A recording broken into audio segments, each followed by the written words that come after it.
can't understand the architecture and the environment around us without understanding where it came from. Keep the facade and build something much larger behind them. I'm Daniel Abramson. I'm a professor of architectural history in the Department of the History of Art and Architecture, and I direct the Architectural Studies program. I teach courses on the history of architecture from 1400 to the present, and one of those courses is a course on Boston Architecture and Urbanism.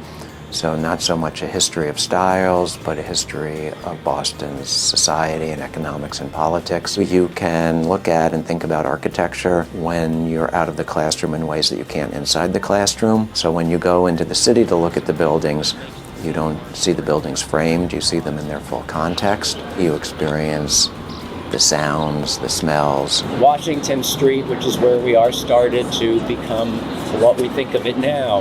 It's a commercial and a retail district. You get to see the scale differently. You can also see details better, like lighting conditions, the texture, the materials of the building. So there's a lot both in terms of the smaller scale of the buildings that you can see better when we're on site, as well as the larger scale and looking around. I think they're more memorable to the students than being in a classroom. Just when you have a full-bodied experience of walking around, it kind of sticks in your head more.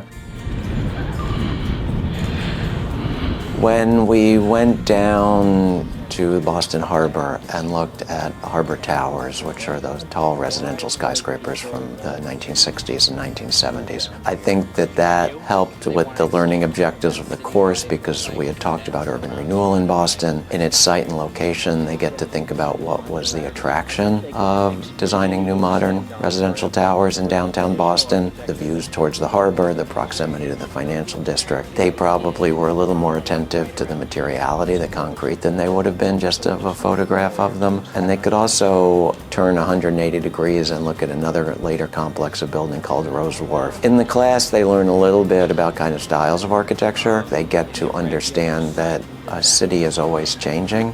Buildings may seem very static, and they are, but the city is constantly evolving. That constant evolution always involves conflicts and negotiations between different people and groups in society, and that the city is a palimpsest, an incomplete erasure of the past. Walking around, I think they get to see the proximity of different parts of the city that are old and new next to each other, but also layered on top of each other, to understand why Boston is the way it is, not just physically, but socially and economically.